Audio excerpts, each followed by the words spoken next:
യേശുപ്പച്ചൻ്റെ ജീവിതത്തിലെ ഏറ്റവും തീക്ഷ്ണമായ നിമിഷങ്ങളും അതുപോലെ നമ്മുടെ രക്ഷയുടെ രഹസ്യങ്ങളും ഒളിഞ്ഞിരിക്കുന്ന ഭാഗമാണ് മർക്കോസിൻ്റെ സുവിശേഷത്തിൻ്റെ 3-ാം ഭാഗം, അതായത് 11 മുതൽ 16 വരെയുള്ള ചാപ്റ്ററുകൾ. ഇവിടെ യേശുപ്പച്ചൻ ബലമില്ലാത്ത അത്തിമരത്തെ ശപിക്കുന്നതും യെരുശലേം ദേവാലയത്തിലെ കച്ചവടക്കാരെ യേശുപ്പച്ചൻ പുറത്താക്കുന്നതും യൂദാസിൻ്റെ ഒറ്റിക്കൊടുക്കലും പത്രോസിൻ്റെ തള്ളിപ്പറച്ചിലുകളും ഈ ഭാഗത്ത് നമുക്ക് കാണാം. പിന്നെ ക്രൂശീകരണം, പുനരുദ്ധാനം തുടങ്ങിയവയും നമുക്കിവിടെ കാണാം. ചാപ്റ്റർ 11.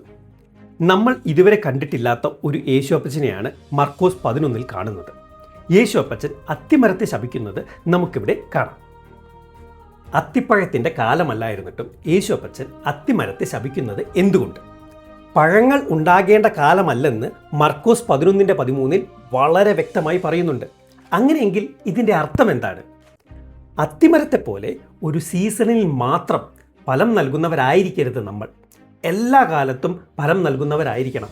അതായത് ഞായറാഴ്ച ചർച്ചിൽ പോയിരിക്കുമ്പോൾ നമ്മളൊക്കെ ഭയങ്കര വിശുദ്ധന്മാരാണ്. സ്നേഹം, ക്ഷമ, സമാധാനം എല്ലാം വാരിക്കോരി കൊടുക്കും. കാരണം അവിടെയുള്ളത് നമ്മളുടെ സഹോദരങ്ങളാണല്ലോ. നമ്മുടെ മൂഡ് നല്ലതായിരിക്കുമ്പോൾ സ്നേഹിക്കാൻ എല്ലാവർക്കും പറ്റും. പക്ഷേ നമ്മുടെ ശത്രുക്കളുടെ മുമ്പിലും നമ്മുടെ ഓഫീസിലെ ആ പൊളിറ്റിക്സിലും നമ്മളെ എപ്പോഴും ടോർച്ചർ ചെയ്യുന്ന ആ ബോസിൻ്റെ മുമ്പിലും അല്ലെങ്കിൽ നമ്മളോട് മോശമായി പെരുമാറുന്ന ടീച്ചറുടെ മുമ്പിലും ഈ പറഞ്ഞ പരിശുദ്ധാത്മാവിൻ്റെ ഫലം പുറപ്പെടുവിക്കാൻ നമുക്ക് പറ്റുന്നുണ്ടോ? കർത്താവ് നോക്കുന്നത് അതാണ്. ചേർച്ചിലെ ആ ഞായറാഴ്ച വിശുദ്ധി മാത്രമല്ല, ഒരു സീസണിൽ മാത്രം ഫലം തരുന്ന അത്തിമരത്തെ പോലെ ആകരുത് നമ്മൾ. പരിശുദ്ധാത്മാവിൻ്റെ ഫലം നമ്മളുടെ ജീവിതത്തിൽ എപ്പോഴും ഉണ്ടായിരിക്കണം. മർക്കോസ് 11 തന്നെ യേശുപ്പച്ചൻ യെരുശലേം ദേവാലയത്തെ കച്ചവട സ്ഥലമാക്കിയവരെ പുറത്താക്കുന്നത് നമുക്ക് കാണാം. യേശുപ്പച്ചൻ യെരുശലേം ദേവാലയത്തിൽ ചെന്ന് അവിടുത്തെ കച്ചവടക്കാരെ പുറത്താക്കുന്നത് പെട്ടെന്നുണ്ടായിരുന്ന ദേഷ്യം കൊണ്ടായിരുന്നു? അല്ല. മർക്കോസിൻ്റെ 11:11 ശ്രദ്ധിച്ചാൽ നമുക്ക് മനസ്സിലാകും. 1-ാം ദിവസം യേശുപ്പച്ചൻ ദേവാലയത്തിൽ ചെന്ന് അവിടെ നടക്കുന്ന അഴിമതികളെല്ലാം ശാന്തമായി കണ്ടു. പക്ഷേ അവരോട് വഴക്കിടാതെ മടങ്ങിപ്പോയി. ഒരു റിയാക്ഷനും നടത്തിയില്ല. അതിനുശേഷം പ്രാർത്ഥനയ്ക്കും ചിന്തയ്ക്കും ശേഷം എടുത്ത വളരെ വ്യക്തമായ ഒരു തീരുമാനമായിരുന്നു പിറ്റേ ദിവസം യേശുപ്പച്ചൻ ആ ബിസിനസ്സുകാരെ പുറത്താക്കുന്നത്. മർക്കോസ് 1:35 പറയുന്നത് പോലെ പുലർച്ചെ എഴുന്നേറ്റ് പിതാവായ ദൈവത്തോട് പ്രാർത്ഥിച്ച് ആലോചിച്ച് ഉറപ്പിച്ചാണ് യേശുപ്പച്ചൻ ആ ചുവട് വെച്ചത്. പ്രാർത്ഥനയിലൂടെ കിട്ടിയ വ്യക്തമായ ഉത്തരമായിരുന്നു ആ ശുദ്ധീകരണം. യോഹന്നാൻ്റെ സുവിശേഷത്തിൽ പറയുന്നുണ്ട് യേശുപ്പച്ചൻ കയറുകൊണ്ട് ചമ്മട്ടി ഉണ്ടാക്കിയെന്ന്. ചമ്മട്ടി ഉണ്ടാക്കാൻ സമയമെടുക്കും. അതായത് അത് പെട്ടെന്നുണ്ടായ ഒരു പ്രകോപനമല്ല. നമ്മളാണെങ്കിൽ ഒരു പ്രശ്നം കണ്ടാൽ അപ്പോൾ തന്നെ റിയാക്ട് ചെയ്യും, ദേഷ്യപ്പെടും. എന്നാൽ യേശുപ്പച്ചൻ പഠിപ്പിക്കുന്നത് പെട്ടെന്ന് വൈകാരികമായി പ്രതികരിക്കരുത് എന്നാണ്. പ്രാർത്ഥിക്കുക, ദൈവഹിതം തിരിച്ചറിയുക, എന്നിട്ട് കൃത്യമായി പ്രവർത്തിക്കുക. പ്രാർത്ഥനയോടെ ആകട്ടെ നമ്മുടെ തീരുമാനങ്ങൾ. ചാപ്റ്റർ 12.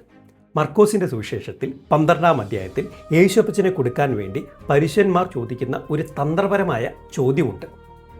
സീസർക്ക് നമ്മൾ നികുതി കൊടുക്കണോ വേണ്ടയോ എന്ന്. ഇതിന് യേശുപ്പച്ചൻ നൽകുന്ന മറുപടി ഇതാണ്: സീസർക്കുള്ളത് സീസർക്ക് കൊടുക്കുകയും ദൈവത്തിനുള്ളത് ദൈവത്തിന് കൊടുക്കുകയും. ഇവിടെ യേശുപ്പച്ചൻ പറഞ്ഞിരിക്കുന്നത് സീസർക്കുള്ളത് സീസർക്ക് കൊടുക്കാനാണ്. ഇത് നമ്മൾ മനസ്സിലാക്കേണ്ട വലിയ ഒരു കാര്യമാണ്. ഇവിടെ ആദ്യം പറയുന്നത് സീസർക്കുള്ളത് സീസർക്ക് നൽകാനാണ്. കൃത്യമായി ടാക്സ് അടയ്ക്കുന്നതും റൂൾ പാലിക്കുന്നതും ജോലിയിൽ കാണിക്കുന്ന വിശ്വസ്തതയുമെല്ലാം ആത്മീയതയുടെ ഭാഗമാണെന്നാണ് യേശുപ്പച്ചൻ വ്യക്തമാക്കുന്നത്. സീസർ എത്ര മോശക്കാരനാണെങ്കിലും ടാക്സ് കൊടുക്കുക എന്നത് നമ്മുടെ കടമയാണ്. ഭരണകൂടത്തിൻ്റെ പോരായ്മകൾ നമ്മുടെ ഉത്തരവാദിത്തങ്ങളിൽ നിന്ന് ഒഴിഞ്ഞു മാറാനുള്ള ന്യായീകരണമല്ല. സീസർക്ക് കൊടുക്കാനുള്ള കാശ് ദൈവത്തിന് വേണ്ട എന്ന് യേശുപ്പച്ചൻ വ്യക്തമായി പറയുകയാണ്. സമൂഹത്തോടുള്ള അല്ലെങ്കിൽ ഗവൺമെൻറ്റിനോടുള്ള ഉത്തരവാദിത്തങ്ങളും നിയമങ്ങളും നമ്മൾ പാലിക്കാതെ ദൈവത്തിനുള്ളത് മാത്രം ചെയ്യുന്നത് ആത്മീയതയല്ല എന്ന് കർത്താവ് ഇവിടെ കാണിച്ചു തരികയാണ്. ചാപ്റ്റർ 13. കള്ളപ്രവാചകന്മാർ, യുദ്ധങ്ങൾ, ഭൂകമ്പങ്ങൾ, പീഡനങ്ങൾ ഇതൊക്കെ കേൾക്കുമ്പോൾ അന്ത്യകാലത്തെ ഓർത്ത് നിങ്ങൾക്ക് വലിയ ഭയം തോന്നാറുണ്ടോ? മർക്കോസ് 13 യേശുപ്പച്ചൻ ഇതിനെക്കുറിച്ച് എല്ലാം വ്യക്തമായി പ്രവചിക്കുന്നുണ്ട്. സുവിശേഷം ലോകത്തെമ്പാടും വ്യാപിക്കുമ്പോൾ വിശ്വാസികൾ പീഡിപ്പിക്കപ്പെടും. കർത്താവിൻ്റെ നാമം നിമിത്തം നമ്മൾ ഉപദ്രവിക്കപ്പെടും. നമ്മളൊരു കാര്യം മനസ്സിലാക്കേണ്ടതുണ്ട്. ആദ്യകാല സഭയിൽ പീഡനങ്ങളെ അവർ ഒരു വലിയ പ്രിവിലേജായാണ് കണ്ടിരുന്നത്. കാരണം യേശുവിനെ പിന്തുടരുന്നത് വെറും ഒരു ആഘോഷമല്ല, അതൊരു സഹനത്തിൻ്റെ വഴി കൂടിയാണെന്ന് അവർക്കറിയാമായിരുന്നു. എന്നാൽ ഇന്ന് നമ്മുടെ സഹനശക്തിയും സഹിഷ്ണുതയും ടോളറൻസ് ലെവൽ കുറഞ്ഞു പോകുന്നുണ്ടോ എന്ന് ചിന്തിക്കണം. യേശുപ്പച്ചൻ പറയുന്നത്, പീഡന സമയത്ത് എന്ത് പറയണം എന്ന് ഓർത്ത് നിങ്ങൾ ടെൻഷൻ അടിക്കേണ്ടതില്ല. ആ നിമിഷം പരിശുദ്ധാത്മാവ് നിങ്ങൾക്ക് വാക്കുകൾ നൽകും എന്നാണ്. കർത്താവിനെ അനുഗമിക്കുന്നവർക്ക് ഈ കഷ്ടതകൾക്കിടയിലും ദൈവത്തിൻ്റെ ഒരു വലിയ സമാധാനം കണ്ടെത്താൻ കഴിയും. അന്ത്യകാലം എപ്പോഴാണെന്ന് പിതാവായ ദൈവത്തിന് മാത്രമേ അറിയുള്ളൂ. കർത്താവ് എപ്പോൾ വരുമെന്ന് അറിയുന്നതിനേക്കാൾ പ്രധാനം നമ്മൾ അതിനായി തയ്യാറാകുക എന്നതാണ്. അതുകൊണ്ട് ഭയപ്പെടുകയല്ല, പ്രാർത്ഥനയോടെ ഉണർന്നിരിക്കുകയാണ് വേണ്ടത്. ചാപ്റ്റർ 14 അധ്യായത്തിൽ യേശു അപ്പച്ചൻ്റെ കഷ്ടാനുഭവങ്ങളുടെ തുടക്കവും യൂദാസിൻ്റെ വഞ്ചനയും വളരെ വിശദമായി വിവരിക്കുന്നുണ്ട്. കൂടാതെ പത്രോസ് തള്ളിപ്പറയുന്നതും ഈ ഭാഗത്ത് നമ്മൾക്ക് കാണാൻ സാധിക്കും. പത്രോസ് യേശു അപ്പച്ചനെ തള്ളിപ്പറഞ്ഞ ഉടനെ കോഴി കൂവി. ഓർമ്മയുണ്ടോ? അത് വെറും ഒരു പക്ഷിയുടെ ശബ്ദമായിരുന്നില്ല. അത് പത്രോസിൻ്റെ മനസാക്ഷിയെ തട്ടി ഉണർത്തിയ ദൈവം വെച്ച ഒരു അലാമായിരുന്നു. ആ ശബ്ദം കേട്ടപ്പോൾ തനിക്ക് തെറ്റുപറ്റി എന്ന് പത്രോസ് തിരിച്ചറിഞ്ഞു. അദ്ദേഹം ഓടിപ്പോയി പൊട്ടിക്കരഞ്ഞു. യൂദാസും പത്രോസും യേശു അപ്പച്ചനെ ഒരുപോലെ വേദനിപ്പിച്ചവരാണ്. പക്ഷേ രണ്ടുപേരുടെയും മടങ്ങിപ്പോക്ക് വ്യത്യസ്തമായിരുന്നു. യൂദാസിന് തെറ്റുപറ്റിയപ്പോൾ അദ്ദേഹം നിരാശയിലേക്ക്, ഡിപ്രഷനിലേക്ക് പോയി ജീവിതം അവസാനിപ്പിച്ചു. എന്നാൽ പത്രോസ് തൻ്റെ തെറ്റ് ഏറ്റുപറഞ്ഞ് കർത്താവിലേക്ക് മടങ്ങി വന്നു. നമ്മുടെ ജീവിതത്തിലും ഒരുപാട് വീഴ്ചകളും പരാജയങ്ങളും ഉണ്ടാകാം.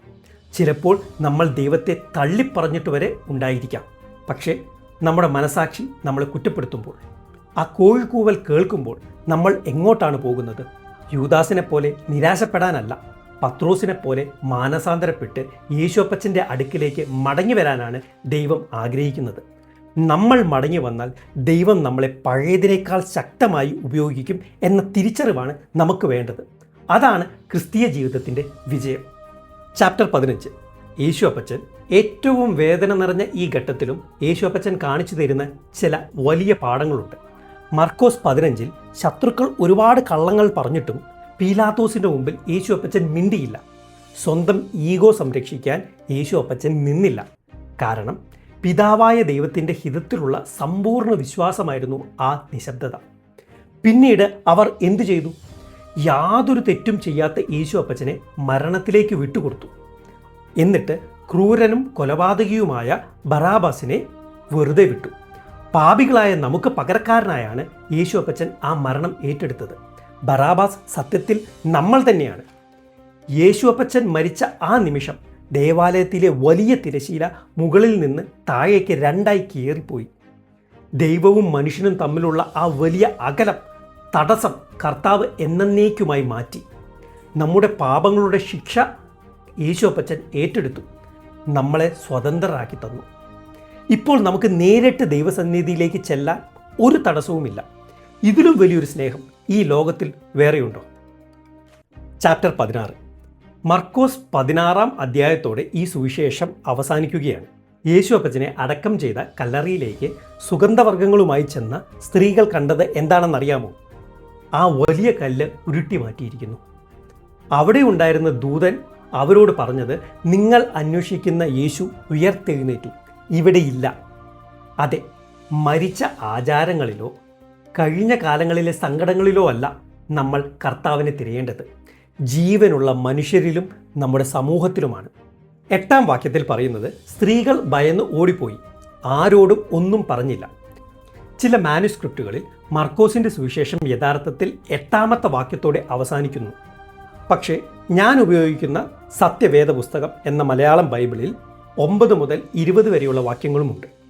അത് കാരണം ഞാൻ ആ ഭാഗത്തെക്കുറിച്ച് ഇവിടെ സംസാരിക്കുന്നു. 9 മുതൽ 20 വരെയുള്ള വാക്യങ്ങളിൽ യേശുപ്പച്ചൻ ഒരു വലിയ മിഷൻ നൽകുന്നുണ്ട്. നിങ്ങൾ ഭൂലോകത്തെങ്ങും പോയി സർവ്വസൃഷ്ടിയോടും സുവിശേഷം പ്രസംഗിക്കുവിൻ. ശിഷ്യന്മാർ ലോകത്തിലേക്ക് ഇറങ്ങിത്തിരിക്കുന്നതോടെയാണ് മർക്കോസിൻ്റെ സുവിശേഷം തീരുന്നത്. അതായത് ആത്മീയ ജീവിതം എന്നത് ഒരിടത്ത് നിൽക്കേണ്ടുന്ന ഒന്നല്ല, അതൊരു യാത്രയാണ്. കർത്താവ് ഉയർത്തെഴുന്നേറ്റു, ഇനി നമ്മളാണ് ആ പ്രകാശം ലോകത്തിലേക്ക് കൊടുക്കേണ്ടത്. നമുക്ക് ആത്മീയ യാത്ര തുടരാം.